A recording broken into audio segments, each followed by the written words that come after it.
पंडित जी ये बताइए आज के जीवन में सुखी कौन है? देखिए, सुख की परिभाषा प्रत्येक व्यक्ति के लिए अलग अलग है। जैसे आपके लिए सुख की परिभाषा अलग हो सकती है, मेरे लिए सुख की परिभाषा अलग हो सकती है, किसी तीसरे व्यक्ति के लिए सुख की परिभाषा अलग हो सकती है। जैसे मान लो मैं ये कहता हूँ मुझे दोनों वक्त भोजन मिले और मैं चैन की नींद सोऊं तो मैं सुखी कहलाऊँगा। मुझ पर कोई कर्जा ना हो तो मैं सुखी कहलाऊँगा। लेकिन जो दूसरा व्यक्ति है वो ये कहता है कि मुझे शाम को टुन्न हो जाना है शराब पी के, मुझे किसी स्त्री से संबंध बनाने हैं तो मैं सुखी हूँ, ये उसके लिए सुख की परिभाषा है। कोई व्यक्ति है वो ये कहता है मेरे पास बहुत बड़ा घर होना चाहिए, मकान होना चाहिए, मेरे पास गाड़ी होनी चाहिए, काम करने वाले 10-20 नौकर होना चाहिए, ये मेरे लिए सुख की परिभाषा है। तो प्रत्येक व्यक्ति के लिए सुख की परिभाषा अलग अलग है। अब हम जन्म पत्री के द्वारा ये जानने का प्रयास करते हैं कि हम अपने सुख की वृद्धि कैसे कर सकते हैं। जैसे उदाहरण के लिए एक कुंडली है 10/4/1980 18:02।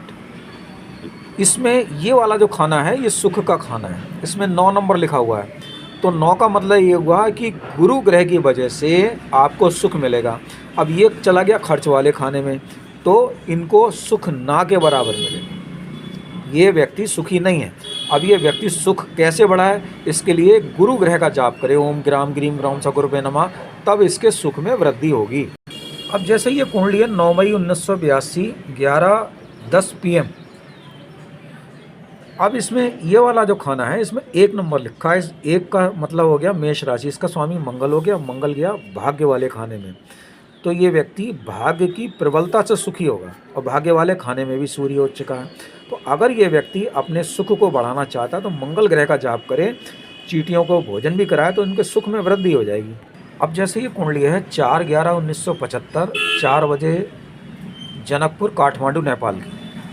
इसमें देखो ये 3 नंबर लिखा हुआ है, ये 2 है तो ये 3 हो गया। 3 नंबर का स्वामी बुध हो गया और ये मृत्यु वाले खाने में गया राहु के साथ।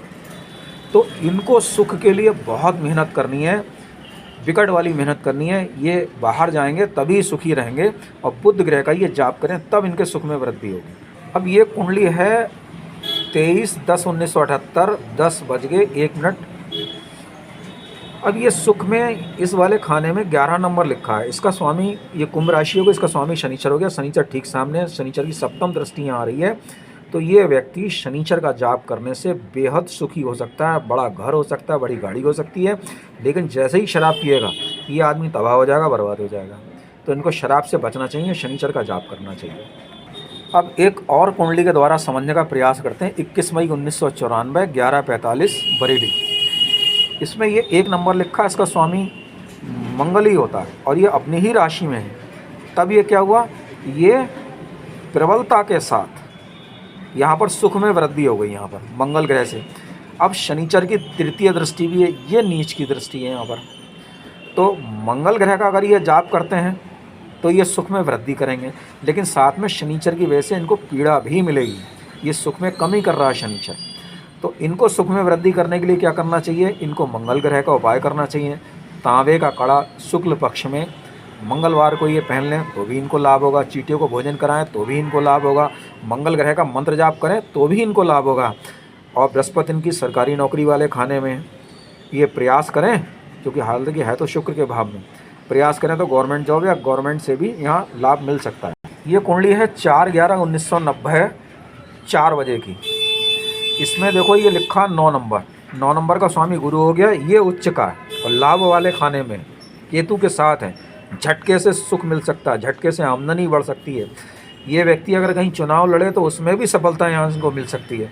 तो इनको जहाँ 9 नंबर लिखा हुआ है इनको जाप करना चाहिए गुरु ग्रह का अपने सुख में वृद्धि के लिए। तो इस तरीके से आपने जाना कि हम अपने सुख में वृद्धि कैसे कर सकते हैं। ये एक ज्योतिषीय उपाय था, बहुत सूक्ष्म तरीके से मैंने समझाने का प्रयास किया हुआ है। अब इसमें हमें ये भी देखना है कि महादशा किसकी चल रही है, अंतर्दशा किसकी चल रही है, और गोचर ग्रह में कोई ऐसा ग्रह तो नहीं है जो हमें पीड़ित कर रहा है, परेशान कर रहा है। जैसे जरा देर के लिए समझ लो कन्या राशि और मीन राशि है अभी, तो ये 1.5 वर्ष तक मानसिक तौर पे परेशान रहेंगे, तो हमें इनके भी उपाय करना चाहिए।